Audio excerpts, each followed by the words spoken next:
Twisted 316 says I just whipped your ass. And what's it gonna do? It doesn't matter how you're doing. Woo! Wheeling, dealing, limousine right, jet flying. Can you dig it, sucker? Would you please shut the hell up? You don't know what hard times are, Daddy. The cream will rise to the top, oh yeah. Oh, yeah. Look at the human rumble. What up, what up? Welcome to episode 113 of Keep the Kayfabe. I'm Mike, sitting here with my boys, ready to talk some wrestling. It's Monday night, and Monday Night Raw is going on right as we record because we just had the Royal Rumble this past Saturday, which is one of the most fun events the WWE has to offer as they are on the road to WrestleMania. This is kind of what sets everything up, and boy, do we have a lot to break down. So without further ado, let's introduce the fellas real quick. Grabby has another autograph signing for his new novel this evening, so he won't be able to join us. But we do have my guy down in Bayview, Mr. Matt Michelson, who keeps it freshly squeezed. What up, Matt? Can you dig it, sucker? Yes. First Yeah. spin Rooney in years, and it was amazing. Yeah, I was kind of like 50-50 on him. I know, I mean, San Antonio, Texas, Booker T, but like, boy, his legs are kind of looking a little, I'm not going to say Forrest Gumpy, but they're not as crisp. Not He as might have been thick- skipping leg day. Yeah, they're not as thick as they used to be, for sure. Yeah, Booker T's been skipping leg day, it seems like. But to be fair, the guy hasn't wrestled in how many years? And he comes out looking more jacked than I could ever dream to be. So The long pretty awesome. dreadlocks were impressive. He was lugging those around. Those had to be like 30 pounds on its own. yeah, probably. But yeah, good to see Book get back into it. Definitely entered the ring better than Titus O'Neil. So he had that going for him. Nice little moment in the Rumble. We'll get to that. That's the one benefit of not being able to run at a full sprint. You don't have to worry about pulling a Titus. Totally. And you got a little sneak peek of my guy down in Bayview. He's joining us after a long break. He's back, ladies and gentlemen. Oh my God! It's Charlie Michael. Reach for the sky, boy. Yes. Awesome. Yeah, it's good to have you back, man. How have you been living? It's not large, dude. It's been Yeah. living, working, busy. You know how that goes. All that good stuff. Just Yeah. doing my thing. Reach Yeah. for the sky, boy. So Charlie, you missed out a couple weeks ago because I know we talked a lot about the passing of Jay Briscoe recently, and I know that's not the topic for tonight, but I'm sure Mike and I and all our Keep the Kayfabe listeners would love to get your thoughts on just everything that went on, how AEW handled it, just the whole situation. No, yeah, I think it was good. I watched the funeral service yesterday for him. It was great. A lot of wrestlers showed up, man. I mean, it was pretty impressive. Sami Zayn and Kevin Owens was there. AJ Styles, they pretty much left right from the pay-per-view either that night or that morning and made it out to Delaware. It was really good, I heard Tony Khan helped fly some people out there from Yeah, I think he AEW took to it- get them think out he- there. I think he took probably one of his private jets because I heard they were filming, and then they Yeah. went out. They flew out the next day. Yeah, like I saw him, Jericho, Britt Baker, and Adam Cole. They were all sitting next to each other. Yep. Yeah. Roderick Wow. Strong was there. It was cool. It was really good. It's on YouTube. Oh, is it? Yeah, Yeah. it's probably. I mean, I just think that's great for all the wrestlers kind of sticking together because, Yep. I don't know if you listened to the episodes that we recorded the last 2 weeks. We tried to do the best we could to just, it's just probably one of the most tragic things in wrestling, especially on the indie scene and for, all these guys that are so popular today and the way that he went and just how Yep. much yet he How he had came up, yet to yep. give. But what he accomplished is such a loss and just how tragic it is. And do we know more about his daughters? I heard they're in stable condition, but have they left the hospital yet, or have you heard anything about that? I haven't heard anything about that yet. I don't know. Yeah, Okay. I'm not sure. Well, hope they're doing well still. We're trying to keep Yeah. updated on that as well. But yeah, good stuff. Yeah, we tried to represent you as best we could on the episodes. We're not Yeah, we it we was haven't cool. followed them as long as you have, but yeah, Yeah, man, yeah, I was great to down have and you down back. with them. Yeah, they were one of my, I guess, when I look back on it, probably one of my favorite tag teams for sure. The only team that I've ever jumped and popped for in a show and really wanted them to win the championship, even though it was, it was a stage product predetermined. It's like I just wanted them to get the championships a couple times that I seen them defend it live or go for it live. They were just good dudes, man. They were just as real as they were inside the ring as outside the ring. Real, real personable to the fans, all of us. They were the real deal, man. And like you said, like they say, there's for all those guys showing up, and you hear stuff about people, but there was that one incident, but you never heard anybody say anything bad about Jay. Mm-hmm. Our Mark, Mm-hmm. So they're good dudes. As a good Yeah, brothers say, good brothers. Yeah, they definitely kept it real. And when you said they're one of your favorite tag teams of all time, and as much Yeah, wrestling probably as them you and the watched, Dudleys. Yeah, probably them and the Dudleys. yeah, Yeah. as much as y'all have watched, so to lose one of those members of a 2-man tag, it's it's huge. So Yeah. but it's great that a lot of these wrestlers are banding together and supporting each other. There's so much Yeah. stuff Mark had- about mental Mark- health Yeah. these days, and I hope nobody is everybody can be open and talking about their feelings. It's a good time. And yeah, the way that AEW wrapped it up, as we mentioned last week's episode, I thought was really classy and hopefully puts Yep. a lot of closure on AEW and the relationship with the Briscoes and Mark working with them moving forward. So Yeah, I think Mark's got a contract now. yeah, and we're excited to see what happens with that and how they're going to use them going forward, Yeah. and what happens with the Ring of Honor titles, because that's pretty crazy. I mean, as much of a sad story as it is, it's at least there's going to be a story told with Jay probably still woven in some shape or form, Yep. and honor him. And I know they'll do it respectfully. It is but really yeah, cool we to sh- see. Sorry, go Sorry, ahead, Mark. yeah. I was just going to add to Charlie's point. Yeah, it is really cool to see Mark Briscoe getting a contract with AEW. I mean, and we've talked about this, and I'm sure a lot of our listeners are aware. The Briscoes, were wrestling for over 20 years without any major TV exposure, and then you get Mark Briscoe, who comes out in the wake of Jay's death, wrestles one of the best matches in Dynamite history, just without even blinking an eye. It's just really cool. This guy definitely deserves the contract, and it's definitely going to be exciting to see him and what he does next, just in the wake of everything that's happened. Yep. Stayed in character, never really lost it till the end. It was great. First time I ever had shed a tear during a match. Mm-hmm. Yeah, super emotional, and it's good. It's good to feel those feelings, acknowledge them, and be present with them.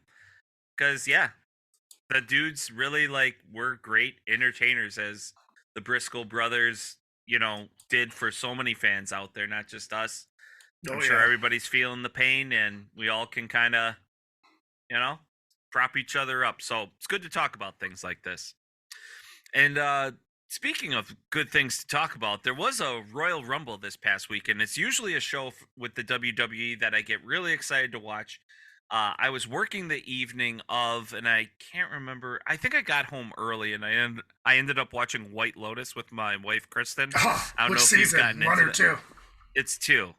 Okay, I gotta Have you start gotten 2. to 2 Yeah, yet? I watched 1. I heard 2's really Dude. good. 1 was really good. I loved it. 1 is great. Yep. So listeners out there that aren't familiar with White Lotus, it's on HBO Max. There's season 1 that takes place in Hawaii, and my wife and I had our honeymoon in Hawaii, so it even hit home more. The second season of this takes place in Italy, and it's like, man, how can they make it? The show is so great. Season 1, I was like, man, how can they follow that up? Well, they do. It is awesome. Oh, do they? White Lotus Okay. is the fucking shit. We love it. It's a And good we only show. wish we only wish we had more time together where we can stay. Gino keeps us up at kind of a weird schedule, and we want to pay attention to it where we both just aren't fried at the end of the day. So definitely set aside some time and enjoy that one. It's awesome. But yeah, speaking of awesome or not awesome, the Royal Rumble, to go back to what I initially talked about, was happening this Saturday. Started off with a bang. They had the men's Royal Rumble start the evening off. Traditionally there's a lot of surprises. and it's always cool to see who's number 1 and 2. And yeah, Gunther was number 2, was he not? He was number Was he one. number one? Yeah. Okay, Shame- and then who yep. did he face? Sheamus was number 2. Sheamus. Okay, It was sort of a gotcha. recreation of one of the best matches of 2022 in WWE, Sheamus versus Gunther.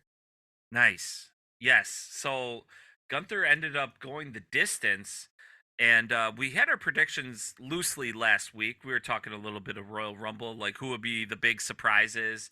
And a lot of people around the internet have been saying Cody is going to be the one that takes the title. And sure enough, he did. It was, this is the biggest accomplishment in this guy's history. Everything aside that he did in AEW, I mean, him walking away, kind of like, wow, kind of an amazing decision. I didn't think this would happen. I Yeah. did not, but they're using him, and it makes sense. He looks good. They could tell a story with him, but there were some big moments in the Royal Rumble, some not so great. Fortune for Kofi Kingston, 2 straight years of botching his famous his feet not touching the floor. That had to have been hard for the guy. Did you end up seeing that, Matt? I did, yeah. That I didn't really know what to think, and Michael Cole even tried to save it, like, well, if you notice, one of Kofi's feet Yeah. is not on the floor. It's like, well, dude, we all saw him eat shit into the chair, so I'm not quite sure you're gonna save that one. But yeah, I think for me, the best part of the Rumble, honestly, was the finish. And I think that's going to remain true for the Women's Rumble when we get to that too. But yeah, for the Men's Rumble, Mike, you mentioned Gunther going the distance. He comes in at number 1. And over an hour later, it comes down to just Cody and Gunther, which was quite a pairing that I didn't realize I wanted to see. But it makes all the sense in the world. Just a real hard, just tough guy that Cody Rhodes has to overcome. And that's a story that he's told over and over again, and it never gets old. So the end of the match, it comes down to Cody and Gunther, and they gave them somewhere between, I would say, 7 to 10 minutes to just kind of almost have a match at the end of the Rumble to, volley for position back and forth. They did get me thinking at a couple points that Gunther might actually win it. Now, we all know it's WWE, so, is he realistically going to win it? But there were moments, and it made it interesting. So it wasn't super predictable. I mean, everybody knew Cody was going to win, but I really liked the path they took to get there. And, Mike, you mentioned it just being amazing that Cody won the Rumble. I couldn't agree more. It's so amazing how the guy who was one of the first faces of AEW, who constantly said, I'm going to go do my own thing and I'm going to prove WWE wrong. He goes out, he does it. He builds a company that rivals them. And then he comes back and gets booked like this. Like, it just blows my mind. And I think we talked about it quite a while back. I have to believe as part of his contract, he had this somehow worked into it, like some sort of a title reign or something. Because how would WWE kind of forget everything that happened? I mean, history shows they're a spiteful company, but despite all that, Cody wins it and he's going to WrestleMania. Do you think it has anything to do with his brand of like the American Nightmare and like having America just all over? Like it's almost like a Lex Luger 1995 reboot a little bit when he was going against Yokozuna, and how like I don't know, maybe a lot of WWE fans are into that. Like the wardrobe, the blonde hair, they just need kind of like a superhero looking guy. And I mean, if you can't get behind the flag for a WWE crowd, then like what can't you understand?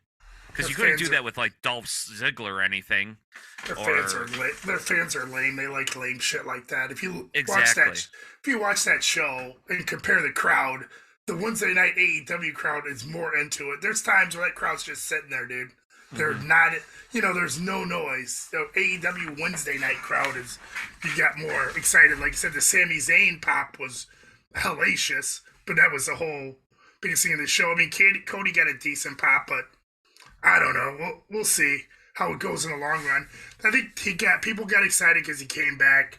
We'll see how. We'll see how lame their fans are if they like that goody. I'm wearing a suit, coming out here every week crying bullshit. As you can tell, I'm not a huge Cody fan anymore. I was okay on him. But he should have been a heel in AEW. He raised the bitch fit and left. and so hopefully when he gets that title, he gets over. We'll see how it goes. But like I said, I didn't say it to you guys, but they've made no other stars in that company. The whole story is the bloodline. Nothing else is exciting.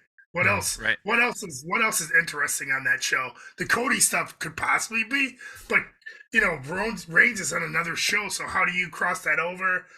And if Sammy loses next month, those people really want Sammy to get that title. They haven't announced it yet, but everybody's assuming that Sammy and Reigns go an elimination chamber for the championship. That's the championship match next month, and if he loses, it's going to be in Canada too, so that crowd's going to turn on him anyway. And how's that going to carry over into after that? So it could be a problem. The Cody stuff could be good for now. They're happy to have him back, but if he doesn't get one of those titles, man, it's going to be a problem. One of the things Brian Alvarez was talking about today, because Charlie, you're right. I think they've pushed the bloodline so heavily, and it's paid off for him. Don't get me wrong. Oh yeah, it's great. I mean, we've been talking about it even before I took leave of absence. It was, we said it was good. There was some funny shit in there. It was entertaining, and this last act was really good. But go ahead, Matt. No, yeah, absolutely. And I was going to add to that. So with Sammy now, spoiler alert, and we'll get to this when we talk about the main event, but with Sammy breaking away from the bloodline, it really starts to raise questions about what's WrestleMania going to look like. Do you have Sammy versus Roman? Do you have Cody versus Roman? Do you have Sammy versus Cody with something in between? I think they're going to try to move on, dude. Well, so Brian Alvarez, I was listening to Wrestling Observer today. He gave a really good fantasy booking idea, which is now that Sammy and Kevin Owens are sort of, kind of in this together, and with Jey Uso walking out after the end of the main event, like how cool would it be to see Kevin Owens and Sami Zayn challenge for the tag titles against the Usos? I personally, I think that'd be really cool because you set up a lot of really cool possibilities with that. And then at the same time, that leaves the door open for Cody to challenge Roman. Now, is that exactly what the fans want? I don't know, but it does make space for both of them. It depends, I think, on how they set it up. So we'll have to wait and see what happens. We'll see how they get there, man. But getting those tag titles isn't going to be but like somebody's are saying that Sammy's a guy that's in the chase. He might be one of those guys when he gets it, it doesn't work well for him, or you make him a short-term champ, but I think the tag titles are kind of a default, man. WWE doesn't care about the tag titles. They're not highlighted. The main titles are what Roman has. So you want one of those titles. Right. The way it goes, Roman turned on him, jumped him. He should get his. The story goes, he gets his comeuppance. In classic terms, he gets his comeuppance on the heel eventually. It doesn't like, I lost to the heel again, so I'm going to go for the tag team titles. It's kind of, okay, here's a consolation prize. We'll see how it goes. They have to convince their fans. Yeah, the WWE doesn't really have like a long-term plan when it comes to a lot of things, I don't think. Nope. I think it's the writers just kind of being out of touch what wrestling is and like the traditions that it has. I honestly think after watching the Royal Rumble, one thing did jump out at me, that the WWE probably has, really good talent that can execute whatever is told to them, which does translate to good wrestling. They are very, very, very good wrestlers. I mean, there was some botches, and it's not a perfect show. It's never ever a perfect show. But like, if these are people that can walk into any building, be told you have 8 minutes, do this and this and this, and they do it flawlessly, it's a sterile product. But these wrestlers are good. If they got a little freedom and some good writing, like if any of these people, like just flip-flop AEW storyline, put it with some of these wrestlers, WWE would be instantly interesting.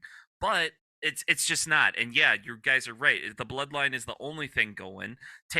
What used to be like really prestigious in WWE was the tag titles. I mean, tag team wrestling is just some of the funnest genre of wrestling, just flat out, just because how creative you can.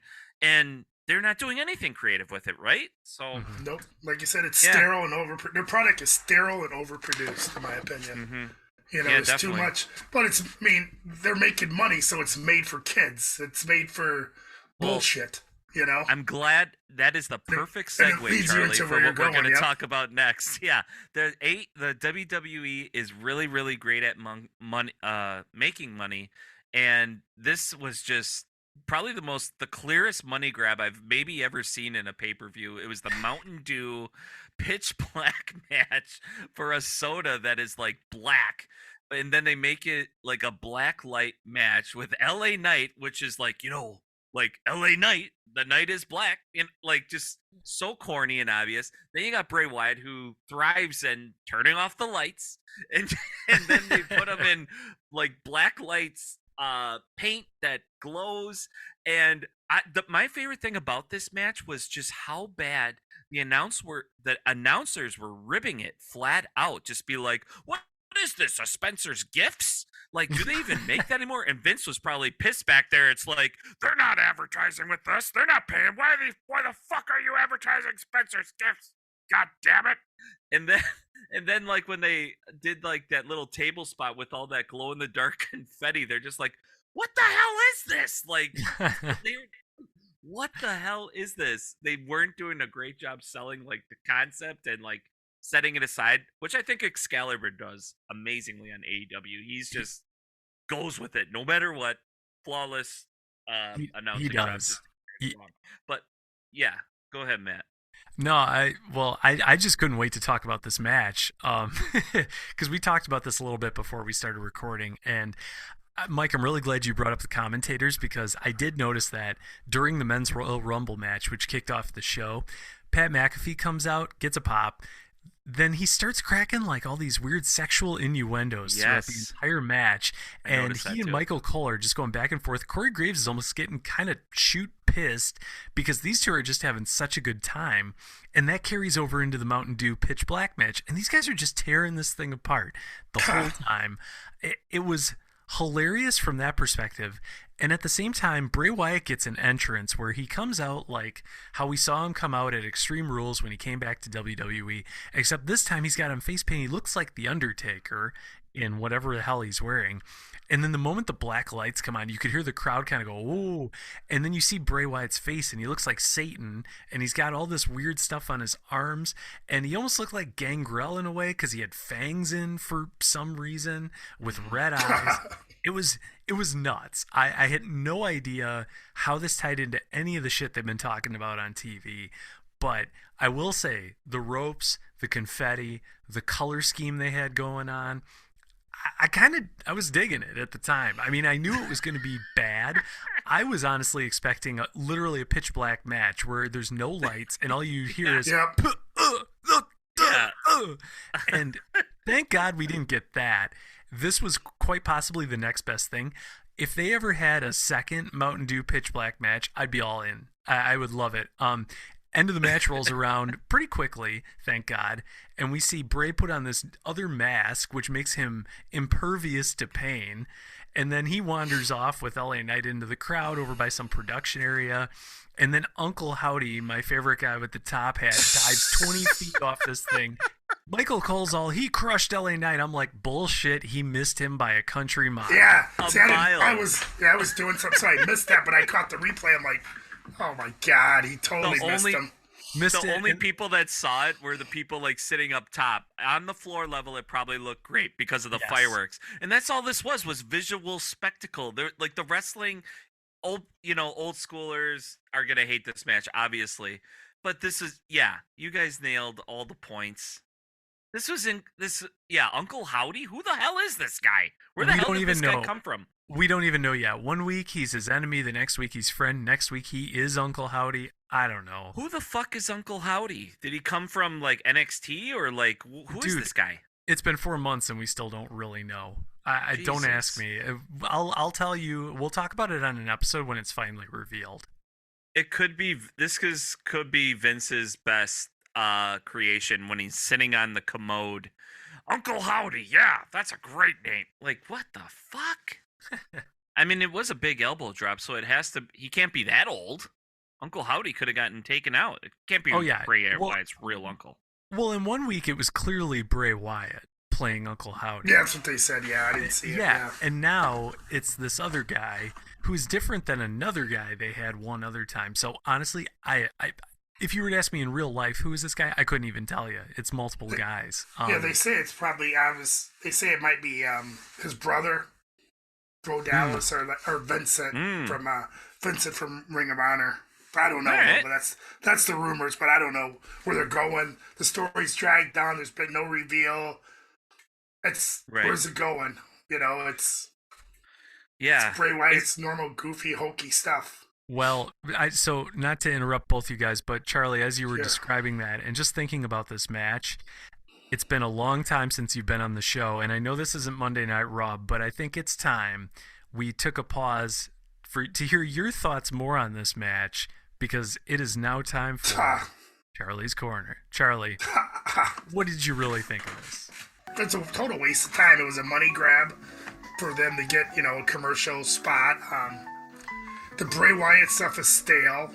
I don't know why people get all hyped up and think it's going somewhere.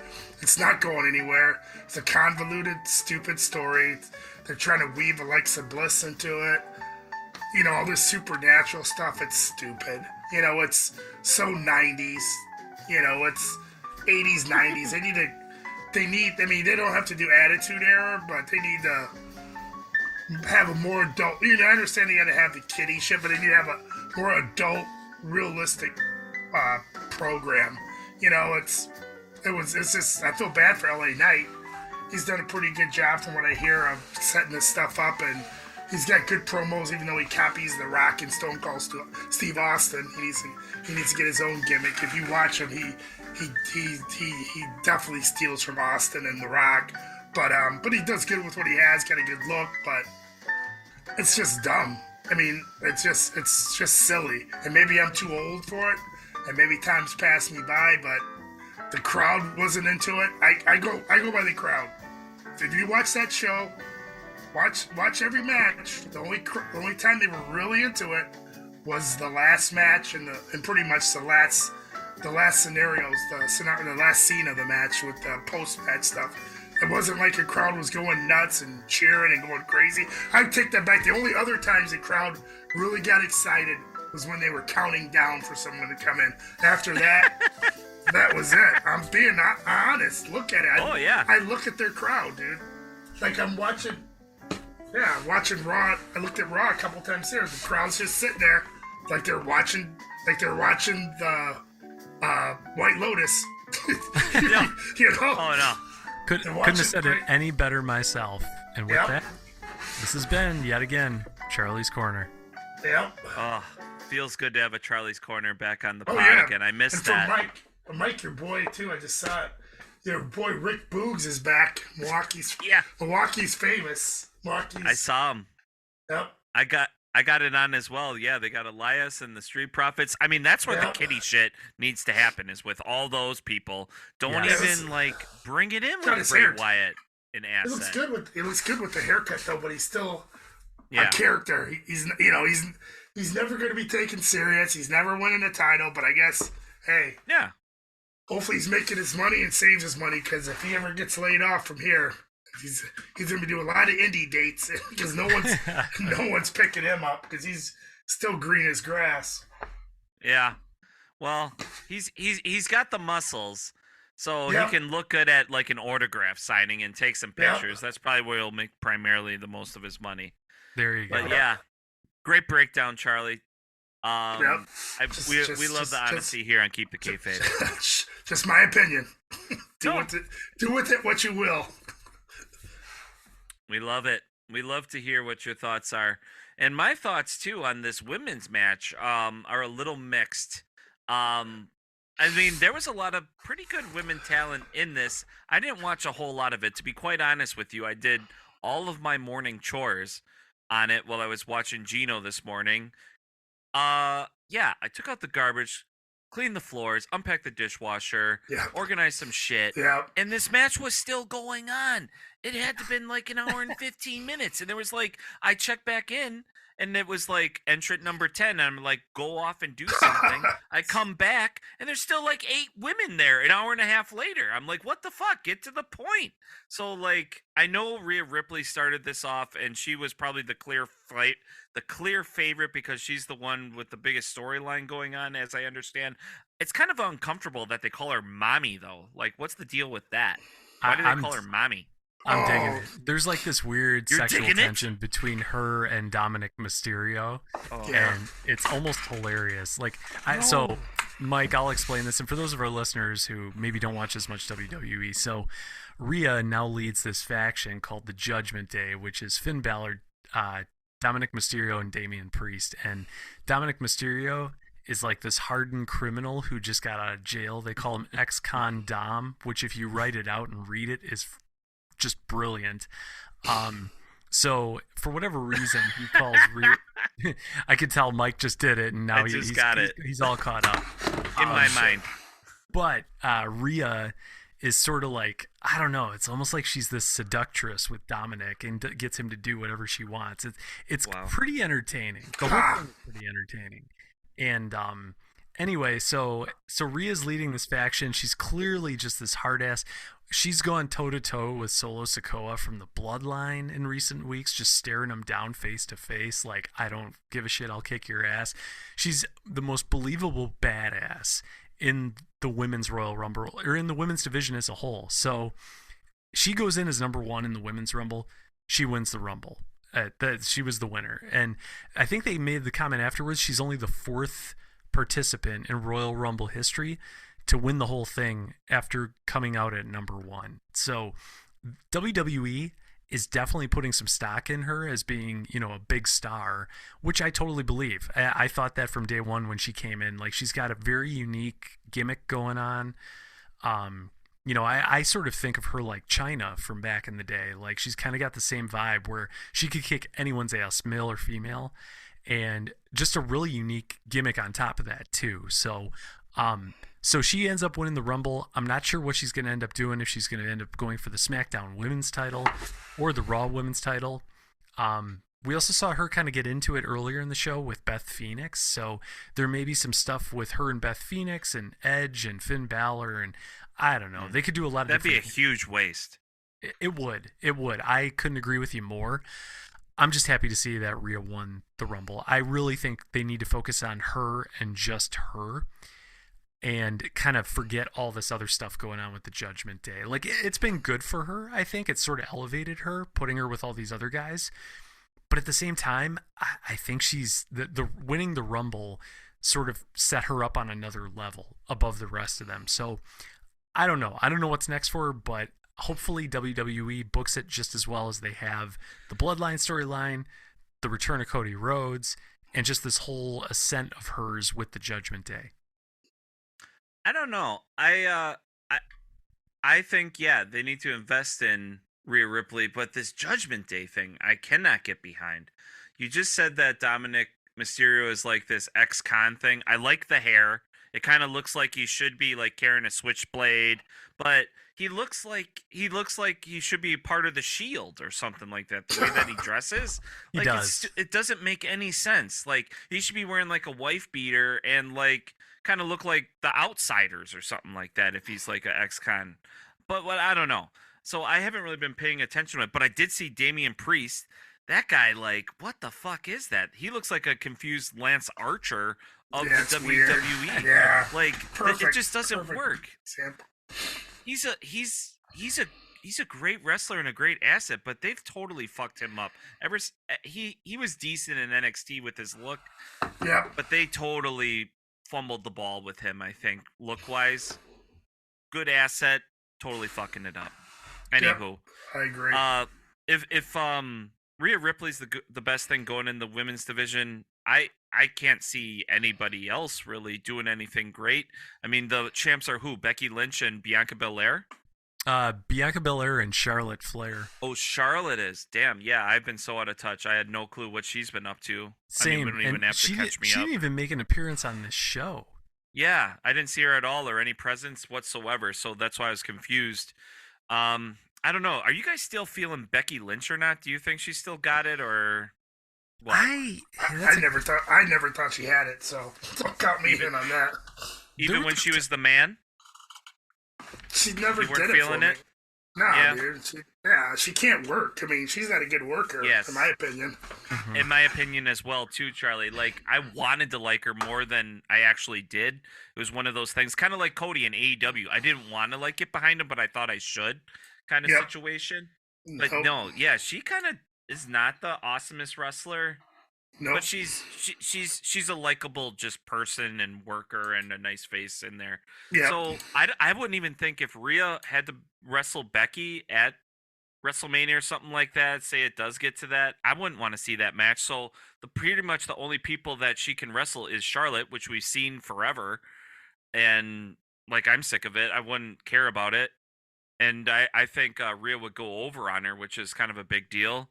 But I would want to see that Bianca Belair Rhea Ripley match more than anything at WrestleMania. Yeah, that would be sick. I really hope that's the direction they decide to go. Because, yeah, I mean, as visually impressive as Charlotte Flair versus Rhea Ripley would be, the match itself would suck. Because Charlotte That's what they're just going can't- with. That's Yeah, what they're going with. I guarantee it because it's Charlotte. And WWE just can't get out of their own way. For real. Yeah. So We've I guess seen we'll it have to at wait and see. WrestleMania But too. yeah, During COVID, yeah. we Yeah. saw. Yep. Oh, good call. WrestleMania. Yep. I don't. Yep. Or were you're they right. last year too? I don't know. I don't think so. I can't remember. Hmm. But it's been done, and I don't even know how much better it could get because it's not like Charlotte is getting to be a better wrestler. She's probably like 5 years past her peak, Yeah. maybe 4, lowball 4. No, I And totally Rhea agree. is ascending. She doesn't have anybody other than Bianca, so that'd be another waste. So- Yeah, I don't know. I wonder who Bianca's going to wrestle. Well, one other woman I do want to call out because she's awesome in the Rumble is Asuka. So, Yes. so Mike, I don't know if you caught this, but Asuka comes out in sort of a new robe and she's got a new mask on, and I like the new haircut too. the new haircut's awesome. The Looks face nice. makeup is sick. Like Mhm. it is awesome. She almost looks like this freaky Joker, and when she took off the mask and you saw the makeup, the whole crowd just went nuts. And she's in the ring, and the crowd just keeps popping like continually. Like every time Asuka would start to do some crazy dance or act intimidating, crowd was loving Right. it. She's got that like tough style back. I feel like she was sort of just on autopilot for a long time. But she was hitting these moves in the ring like she was back in NXT. It was awesome to see. So hopefully the new look means that they've got something in store for Asuka. Obviously Rhea's, the Rumble winner and got a clear path ahead of her, but at the same time they got to build up some other stars. And if this is a sign that they're going to start trying to develop more than one story at a time, Asuka is the perfect person to do it with. Mm-hmm. And she's never gotten the respect she deserves in WWE ever since she exited NXT to become on the main roster. They never really gave her a shot. They even put her on the shelf for a long time. And I don't know if it's because she couldn't speak English that great, but I mean, she's the most capable female wrestler. There's Shayna Baszler, but she's got her own different style, and you would have to do totally different stories. I think Asuka, if you build her up as a great babyface champ, versus Rhea Ripley, that'd be something awesome at WrestleMania too. But I don't know if there's the time to actually do that. If they're moving on it, if they've missed the ship. So I guess we'll have to tune into WWE and see what happens, I suppose. But I don't know if I'm actually going to do that. I'm not saying I'll pop in and out, but I'm not tuning in for that, dude. Yeah, well, I'll catch the highlights and catch me and up stuff on like that. what's happening with this Bloodline story, because full disclosure, folks, I watched everything up until the last match. So it started off with Kevin Owens and Roman Reigns, right, as the main event. Yep. Okay, and I did see Kevin Owens fuck up, like he tried to do Yeah, a he spin slipped. on the top Yeah, rope. yeah. He slipped. And- Yeah, they played it off pretty good. And Roman Reigns trying to roll out of the way from the move, and he got hit with the botch, which is kind of rare, which is kind of funny. So I wanted to rewind that so I could see it again, and then I got distracted and I hit pause, so I saw nothing after that. I'm probably gonna watch it after we stop recording tonight. But for the folks that did watch it, I'd love to hear your opinions and what happened. Well, it was a very standard title match, I would say. Like, I think Roman's wrestled way better title matches in his time as champion. And the one memorable spot to me in this match, Mike, you mentioned the botch. That was definitely memorable. There was also a couple spots later where Roman was smashing Kevin Owens' back and head into the steps, like the that looked good. Steps.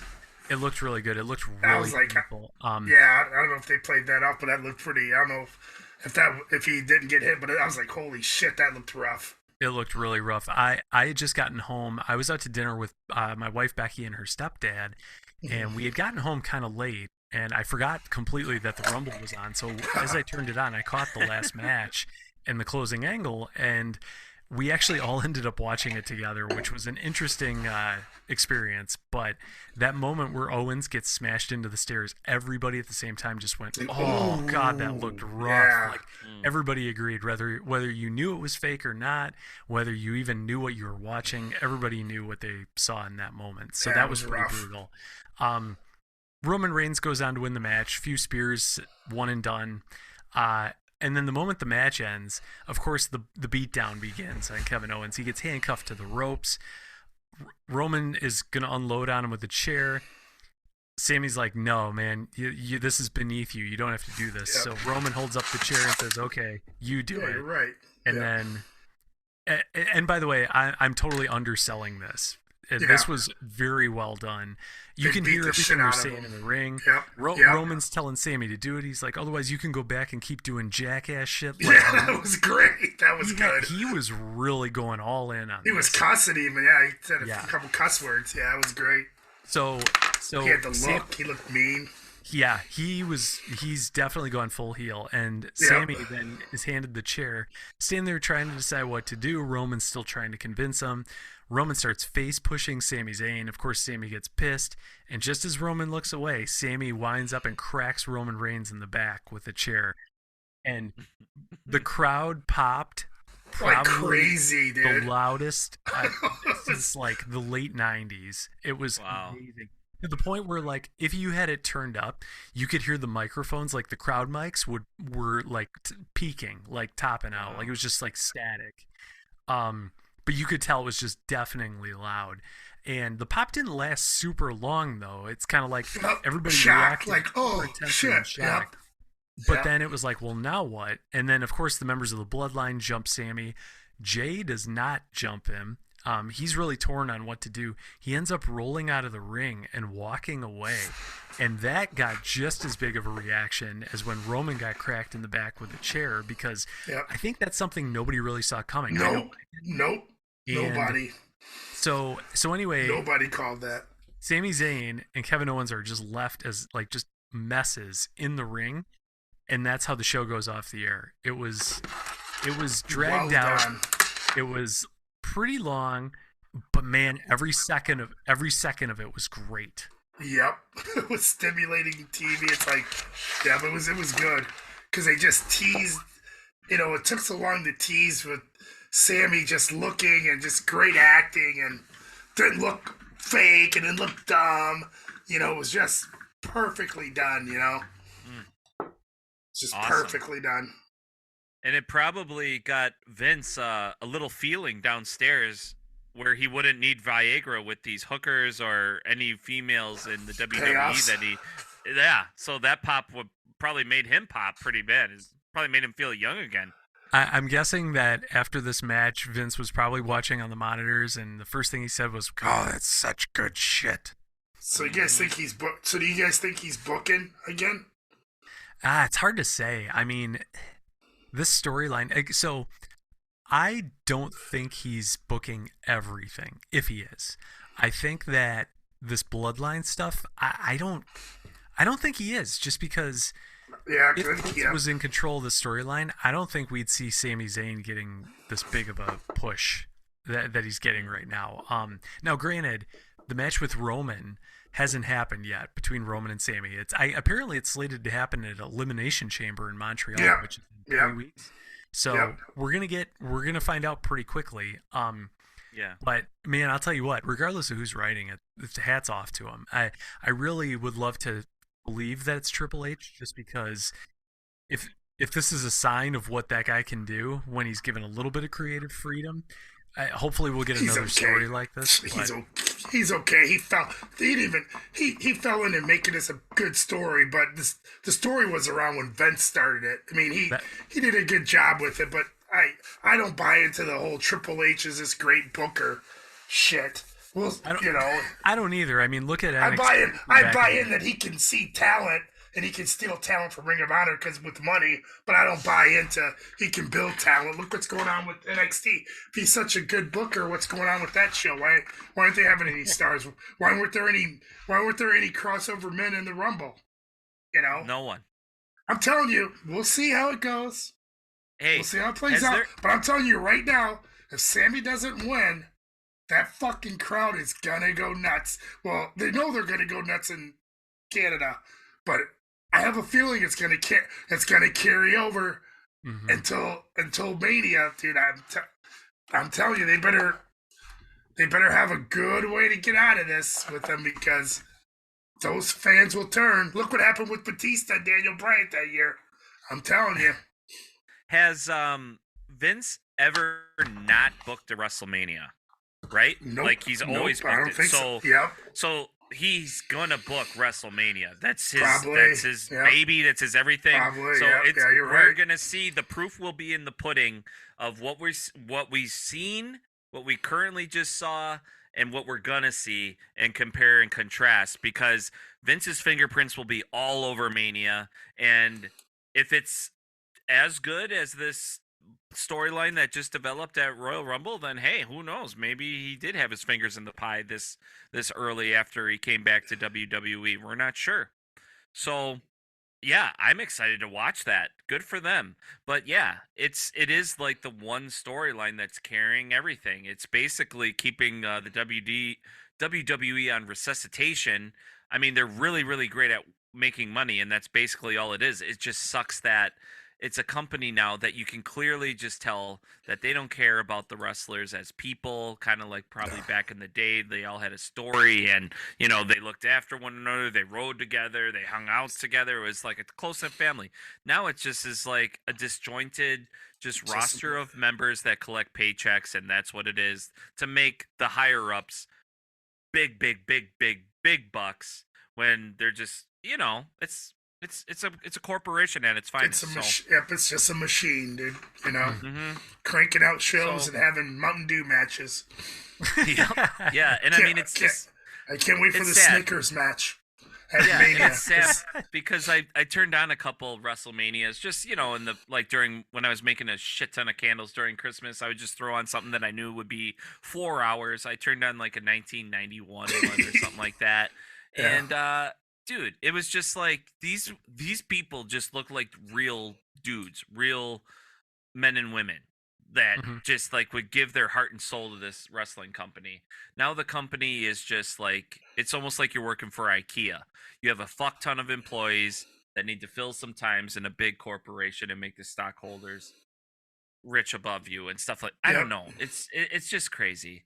So, but the Rumble is still something that keeps me hanging on the WWE and the benefit of the doubt because I love the surprises. That's what you can't fuck up. You can't really fuck up the Rumble too much when it's the reveals. I watch because like, okay, here comes number 12 and then we have, what's the quick math? 18 more after this. Yeah. So now you have like 18 more wonders, like who's it going to be? So that's what I do love about the Rumble because no matter what, you can still feel like a kid again watching it. There were no surprises. Booker T was your surprise. That was it. Yeah, you're right. And we kind of speculated on our last episode too, like, are there any free agents? Are there any surprises that they could pull out? And we didn't really have much to say. So one thing I do want to mention, Nia Jax came out as number 3. Oh yeah, that's her big surprise. Yep, she's back. Which was the big surprise, and she was gone just long enough where if you don't follow pro wrestling like we do, which is most people, you probably didn't even ever know she quit or got fired or left or whatever. And she said a lot of shit about WWE. Yeah. I mean, a lot of interviews she did. And here she is back in it. And she comes out for the Rumble. She gets in the ring. She's yelling at everybody. She gets beat down by the whole group and just dumped right out of the ring.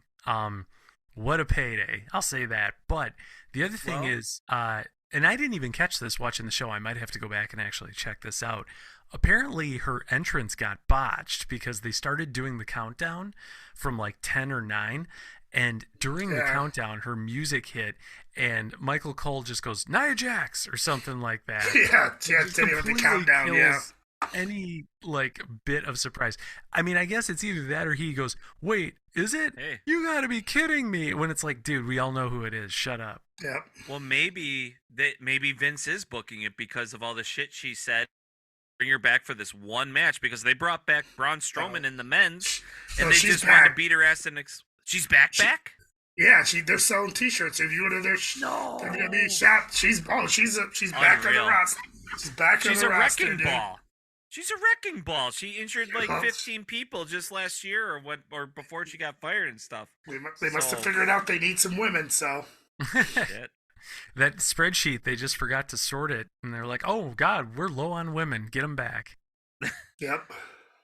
Oh man, yeah. Well, final thoughts on the Royal Rumble. I don't know. You can't even really put a rank on it nowadays.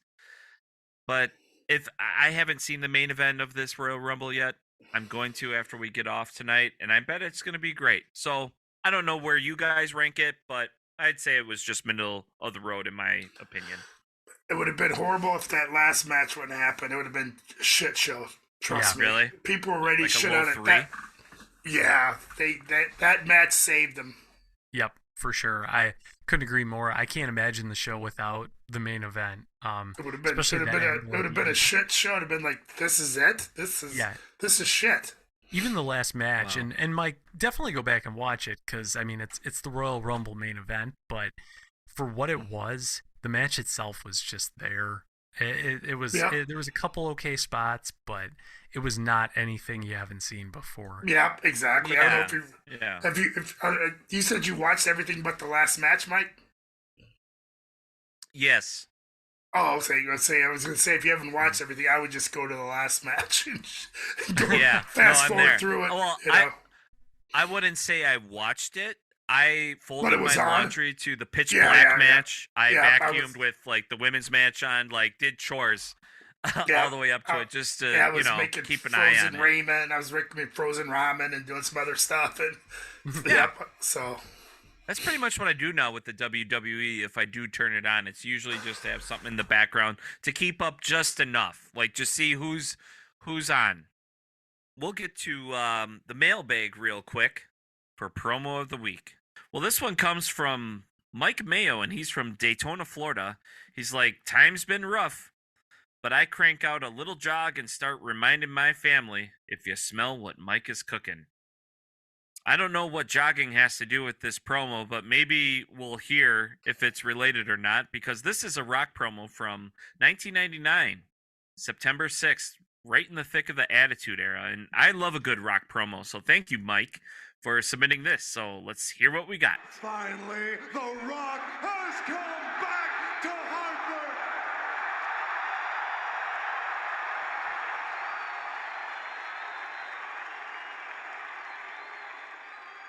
Kane, you think you impress The Rock when your music hits, all the lights go out, you got fire coming out of the post, fire shooting out of your ass, you got fire coming out of everywhere. And then all of a sudden, you're doing jumping jacks, you're happy because Kane can talk. The big red can finally speak.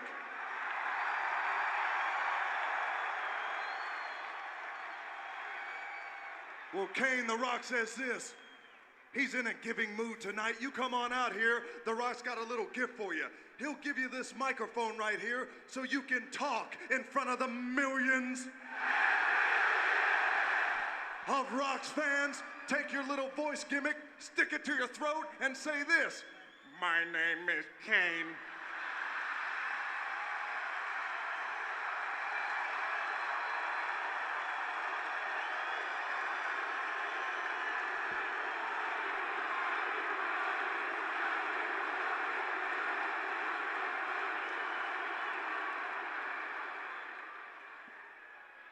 And I am a Rudy Poo candy ass.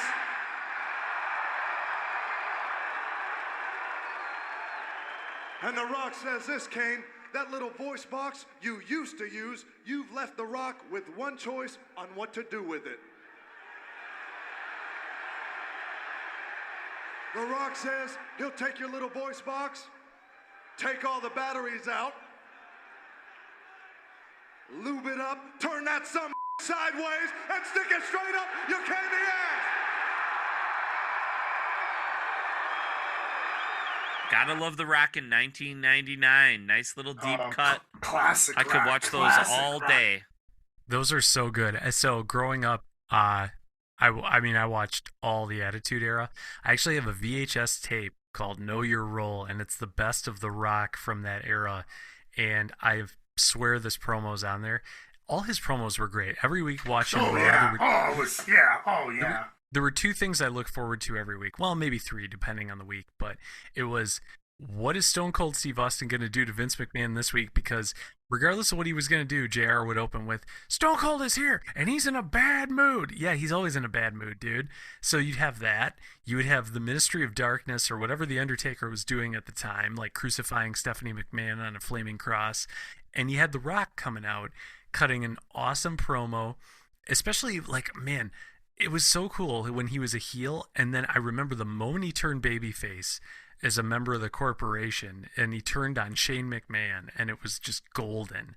And after that moment, from then on, every promo The Rock cut was great. I don't remember where in his career this one was, but God, yeah, just constantly entertaining. Can't say enough good things about him. Totally.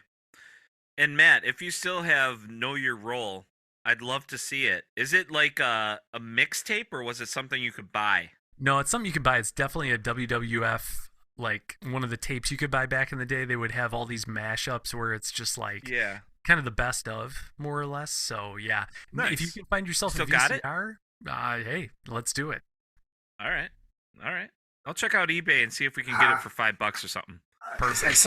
I saw a sign in the crowd. You suck, Cody. I saw a sign in the crowd. It's starting. I saw a sign. There's a couple smart fans out there. Give it time. Give it time. Give it time. Oh man, it'll be great to see the cards fall on this. Give it time. And how it falls out. Unbelievable. I want the guy to lose his mind, man, because he wants to be a good guy, loved by the fans so bad. We saw it in AEW slowly lose his mind into like an alternate reality. It made me think that I was crazy. Like, what does this guy not get? It's in his face. People are yelling clearly at him, and he still fuck you, carries Cody. on. You know, Yeah. It's unreal. Yeah. I'll tell you, that's another thing we forgot in that post match too. That fuck you Roman chat was really good too. They got a fuck you Roman chant going really good. That's the post match that saved that show, dude. Because there was a lot going. Roman did good. Sammy did great. The fans, it was like a AEW crowd. Finally, Mike, when you go back and watch it, quite frankly, you'll like it. You probably even skip the match. Just get straight to the angle afterwards. Okay. And unless you really want to watch the match. I mean, the only good thing in the match was when you go forward, look at when Roman throws Steen against the stairs a couple times. Mm-hmm. That's pretty cool. Like, I'm wondering the magic of how he didn't get fucked up from that. But after that, then go to the end. It's good.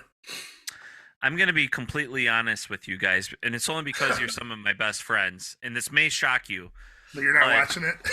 I hate seeing Roman Reigns wrestle last on a main event. It is probably the thing that, like, I just hate.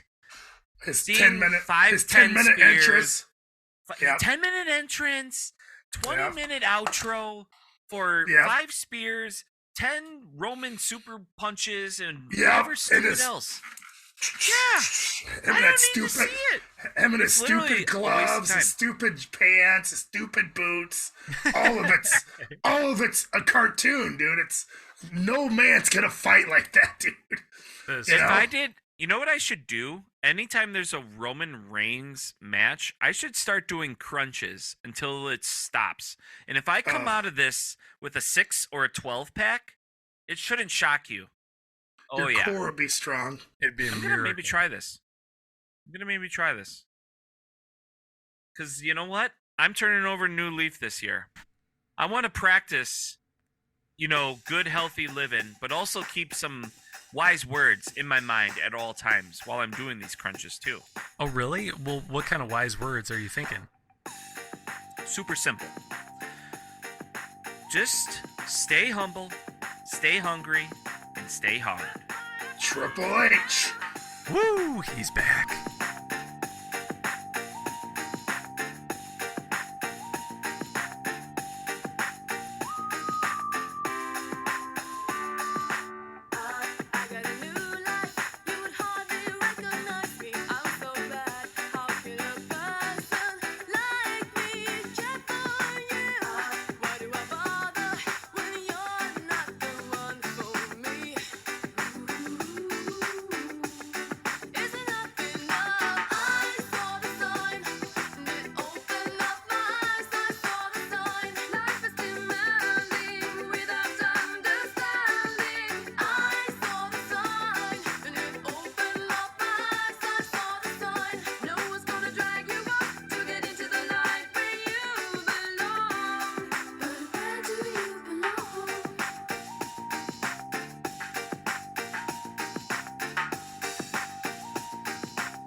This is such good shit.